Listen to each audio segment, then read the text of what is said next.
Topic 3, unstucking from fights. So let's get to the heart of the question here. Our polyvagal states have impulses. All of them.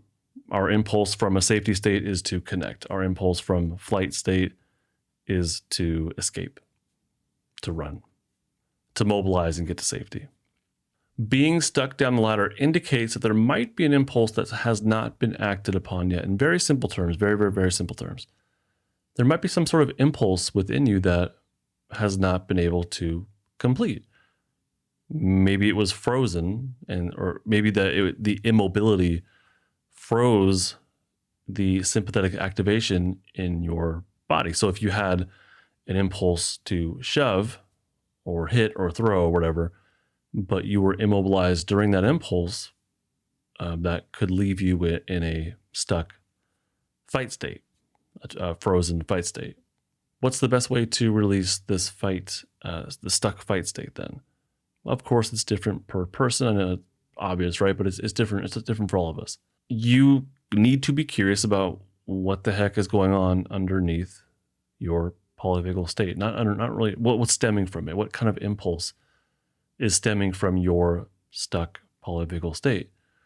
I have worked with clients that have a scream that wants to come out. I've worked with clients that have squeezing that they need to act upon. For me, when it comes to my stuck fight state, I've existed more of a shutdown, and as I come more and more out of that, there is some fight energy that I still am learning how to feel and welcome. So for me, I notice that pulling feels fantastic when I have more fight in my system than not. When I'm in a little more of a dysregulative state, a fight state, then I go to these, I think they're called hedgehog rings, or these spiky orange rings, or sorry, spiky rubber rings. One of them's orange, but they come in different colors. But with those, I pull on them, and something I feel like releasing. It really just kind of eases my body up. So that maybe there's like a physical impulse that you can act on that feels relieving. Like that could be it. Maybe it's screaming, maybe it's hitting a pillow, maybe, sure. But fight can also be released without actively, like physically using the impulse. For myself and with other clients, that simply using the imagination mindfully can allow a discharge to happen. It's something that Peter Levine has talked about as well. I don't have this specific quote, but mindfully using your imagination, mindfully attuning to what's happening within you, just through your consciousness, through your awareness, can help to release whatever is stuck inside of you, even if you're not like actually getting up and running away. You can mindfully tune to the stuck flight energy as it is, and then allow a discharge to happen if you can handle that. But that's a possibility. And if you think about with Peter Levine and his whole Nancy and the tiger example, that was his first therapy client where he had done the shaking and trembling, or she did the shaking and trembling trauma release, and they were imagining being chased by a tiger. Well, she was already kind of in that state, and the immobility was in her system. And he gave her the image, an imaginary image of being chased by a tiger. And that allowed her to then enter into the shaking and trembling, which released at least some of the stuck sympathetic state that she had inside of her. I've also worked with my own clients. So I had a teen client that was imagining running home to her grandmother's house, which was her safe place. She was running to her grandma's house and mindfully really got into the imaginative experience of that. And that caused her to go into the shaking and trembling and releasing some of what she was going through. I had an adult male client that was able to mindfully experience his body's sensations. There's definitely more of the fight flavor of it. And he simply attuned to it mindfully and really felt it without judgment, and went into these spontaneous, his breath just sort of spontaneously like began to heave, taking in big gasps of air and then letting it out. He just sort of spontaneously went into this. And then as he went through this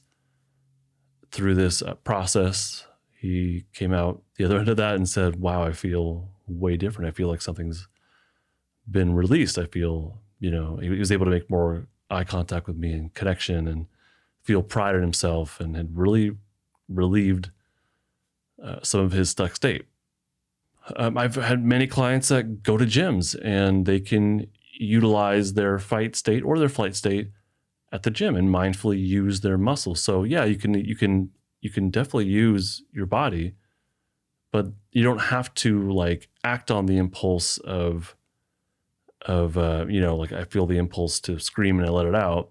Well, maybe you're doing something physical, like going to the gym, and you can allow yourself to feel some anger or even feel the sensations of your stuck fight state, but then do something extremely physical and challenging to help release bits and pieces of what you're going through, titrating it. I've had clients that have found that to be helpful, and it really helps to build the mindfulness of what they're going through and allowing them to have their feelings without judgment, to let it be there, but then do something with it. So what I want you to get from this is I don't want you to look for the right technique. I don't want you to look for the right movement.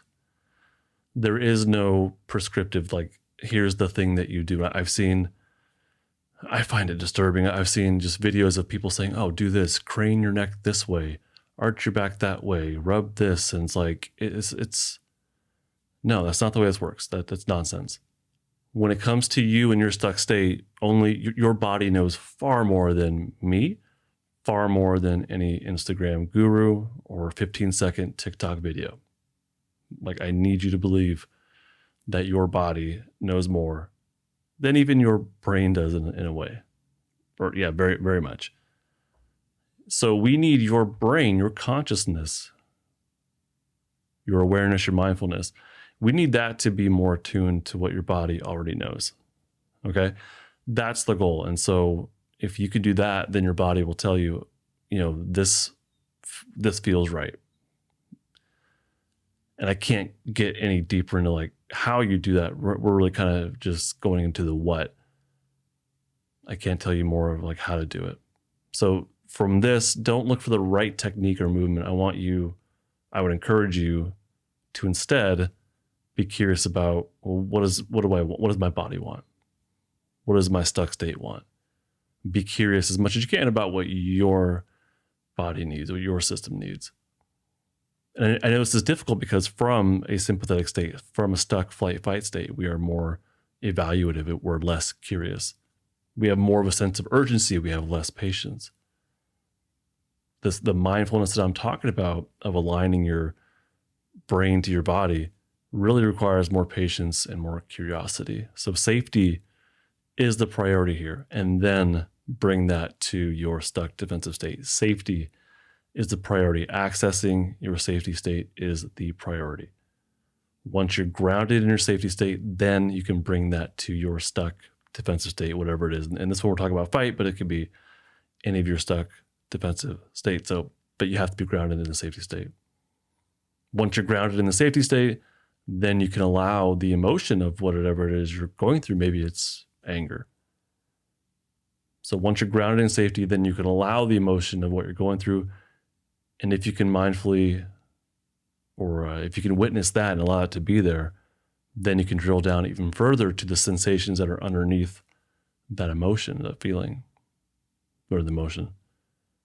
And if you can mindfully experience the sensations under that, then you may feel that there is an impulse of what to do next. And maybe that's just to continue utilizing whatever images your brain's coming up with.